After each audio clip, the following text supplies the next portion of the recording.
Hello po mga kababayan, si Dante Maravillas po. Matindi yung mga balita ngayon po. Sabi po ni NBI Director Melvin Matibang, several more personalities daw ang nahaharap sa ICC arrest. Ito yung sabi niya mga kababayan sa press con kanina. NBI chief, several more personalities face ICC warrants, arrest warrants. Malamangan niya, Mr. Maribillas, may warrant of arrest na rin si Bongo. Hindi lang siguro si Bongo. Baka kasama na si Sara. Grande niya, Mr. Maravillas. Kasama po si Sara sa lista ng kinasuhan ng crimes against humanity po. At alam ni Sara mismo, mga kababayan, sinabi niya, last year pa, kasama daw siya sa lista. And syempre, yung mga former PNP chief, yung mga sumunod kay Bato de la Rosa. So baka sabay-sabay na po ito, mga kababayan, na i-release ng ICC. Pag ganyan niya, Mr. Maravillas, paano na yan? Di si Sara Duterte po, halimbawa kasama yung kanyang pangalan, sa dahig na siya tumakbo. Imbes na magpresidente siya ng impyerno, sa dahig siya tumakbo. Kaya lang sa loob ng selda. Di ba po, mga kababayan? Ito mismo yung report ng Vera Files, mga kababayan. Vera Files. Vice President Sara Duterte has not been formally indicted or issued an arrest warrant by the ICC. However, she has been named as respondent and is on the ICC's list of individuals being investigated in connection with extrajudicial killings during the drug war and her tenure as Davao City Mayor. Yan mga kababayan, report dito ng Vera Files. Sabi po dyan, Senator Bongo, the former president's longtime aide, was mentioned at least 70 times and Senator Bato de la Rosa at least 90 times in 186-page affidavit by a person who had knowledge of Duterte's bloody style of governance but had asked not to be identified. Sa malamang baka sabay-sabay na po, mga kababayan, na i-release yung arrest warrants mula sa ICC. Several individuals ang sinasabi po ni Melvin Matibag kanina sa press con. But anyway, tingnan na lang natin kung kung sino-sino ito na several individuals. Kasi sa mga naunang report, mga kababayan, secondary respondent po itong si Sara. So ito yung naging confirmation po, naging statement ni Matibag nang tanungin siya kanina sa isang press forum. If the NBI would follow the same protocol in effecting the arrest warrant from the ICC against Senator Ronald Bato de la Rosa, should the ICC issue more arrest warrants against the co-perpetrators? Matibag said, the NBI follows a protocol in serving the warrant, regardless of the personality, in the crimes allegedly committed. He noted that the NBI was ready to enforce and serve the arrest warrant should it be issued. Pag nilabasan niya yung warrant of arrest dito sa mga susunod pa na akusado sa crimes against humanity, parehas anyang protocol yung gagawin namin. Yun yung rason kung bakit ayaw naming i-discuss how it came to be, because we do not want to preempt the personalities that may be issued the warrant. Tama. Wag na ninyong i-announce. O tingnan ninyo yung nangyari. O di ba?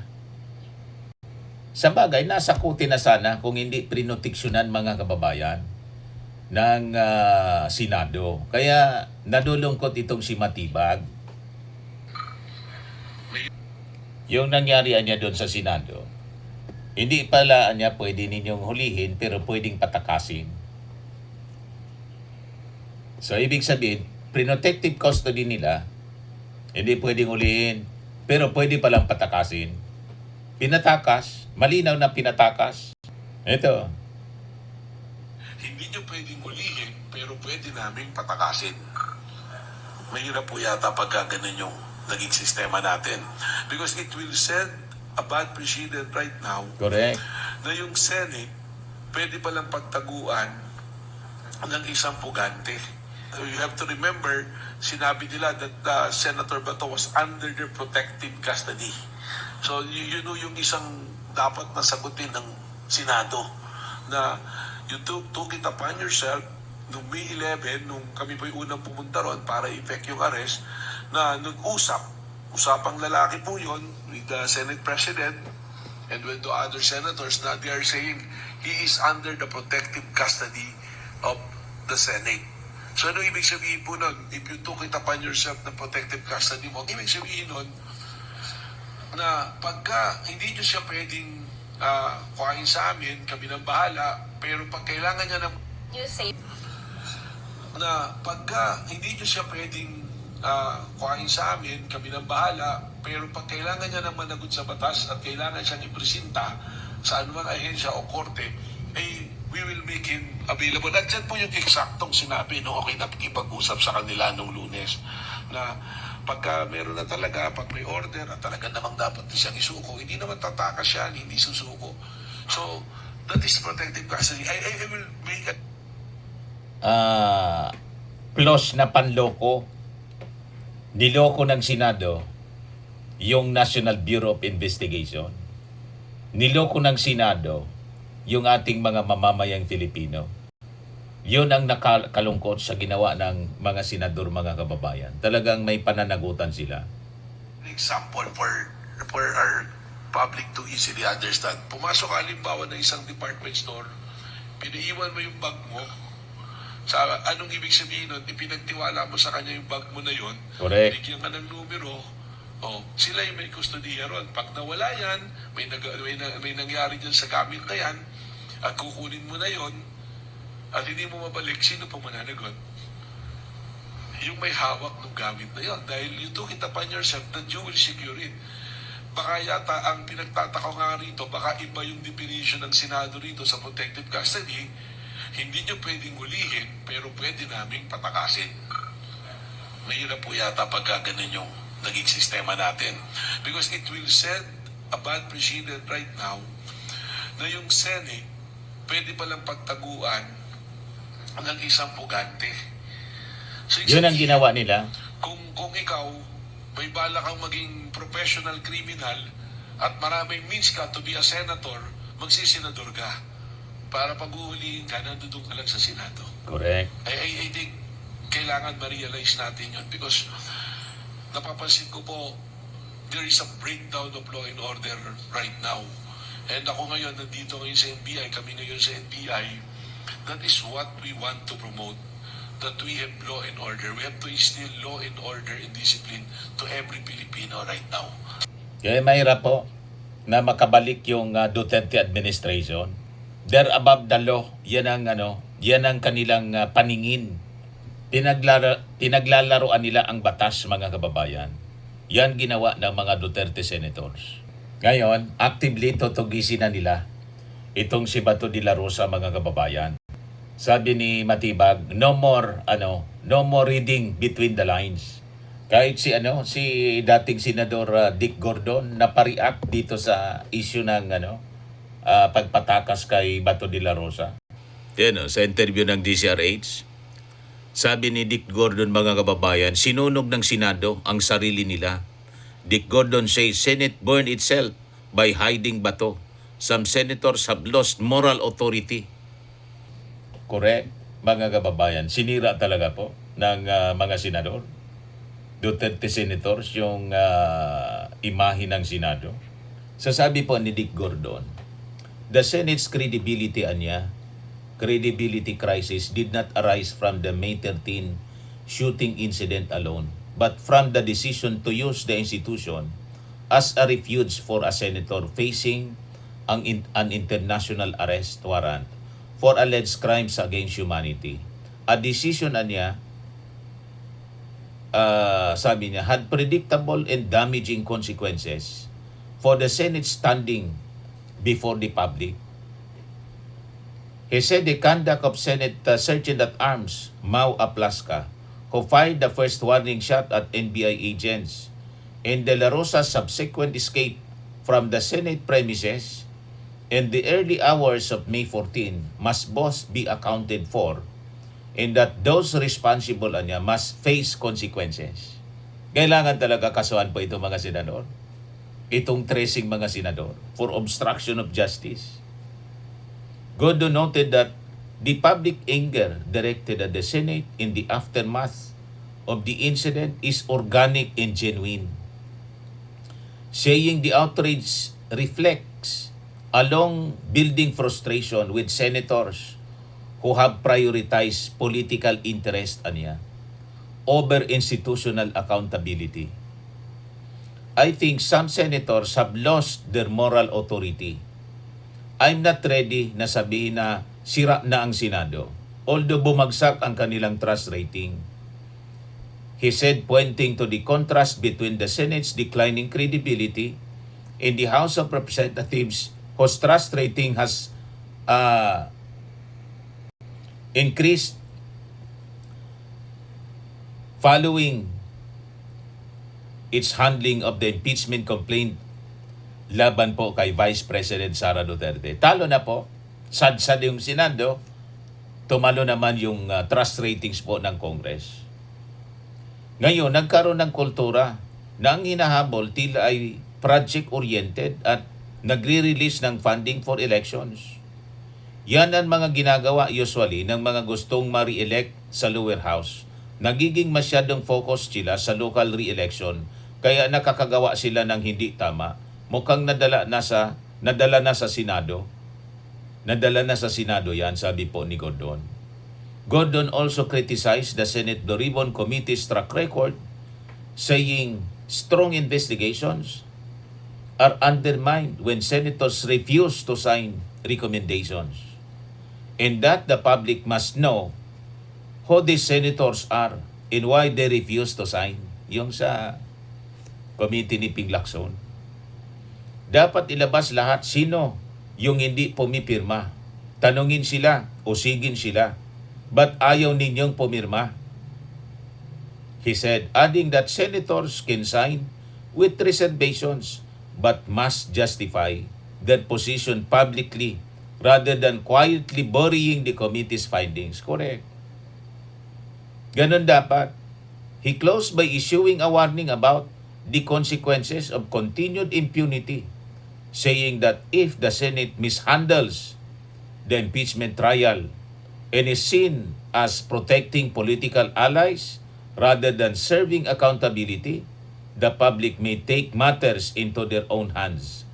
Citing the 2001 Estrada impeachment envelope incident in the 1986 snap elections walk out as historical precedents.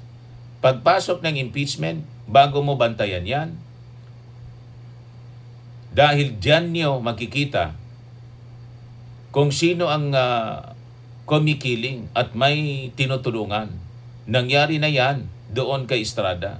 Nung ayaw buksan ang envelope, anong nangyari? Nag-aklas ang tao, sabi po ni Gordon.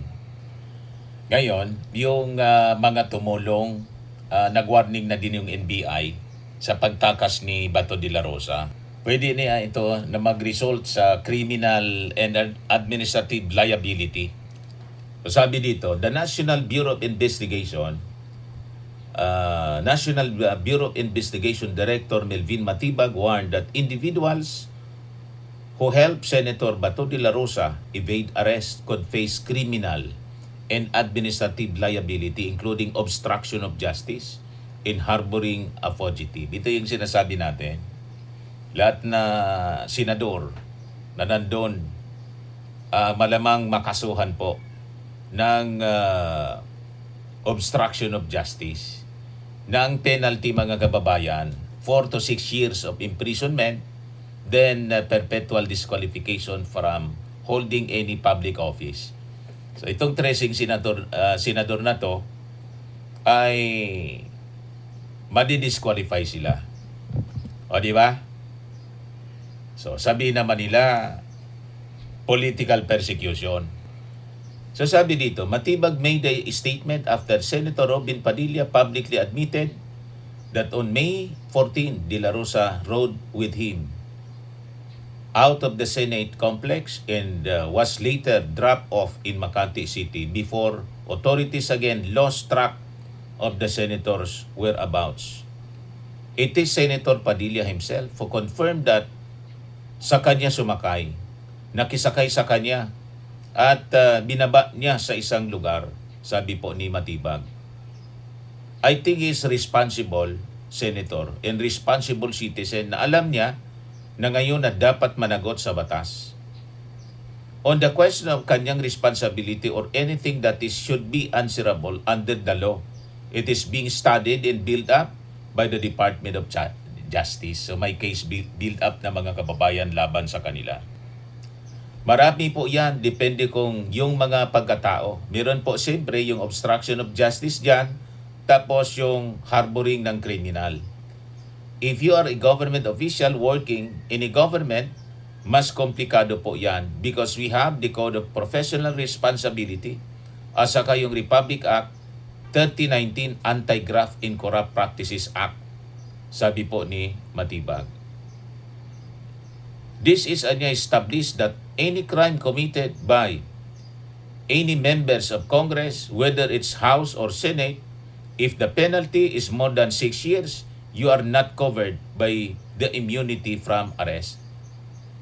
It is the duty of every Filipino citizen na kung may nakita kayong isang pugante, the likes of Senator Bato, to report it to the law enforcement agency so that we can arrest the person, sabi po ni Matibag. Tapos kayo ngayon, mga senador, ngayon si Bato de la Rosa, kasi siyempre wanted siya ngayon, sabi ni Matibag, they presume Bato de la Rosa as armed and dangerous under existing protocols anya. Kaya sabi po ni Matibag, our instruction to law enforcement, to our NBI agents is to proceed with caution. Every time there are positive leads or even in areas of a suspected whereabouts, we have to be careful. So yun ang kanyang instruction sa kanyang mga agents. So nag-appeal siya, siyempre, kay Bato de la Rosa na sumurrender, pero tingin niya walang plano si Bato na sumuko. Kasi nga po, tumakas nga po siya doon sa Senado. So yan mga kababayan, yung ating short video ngayon. Ako po si Dante Maravillas. Bye-bye. God bless.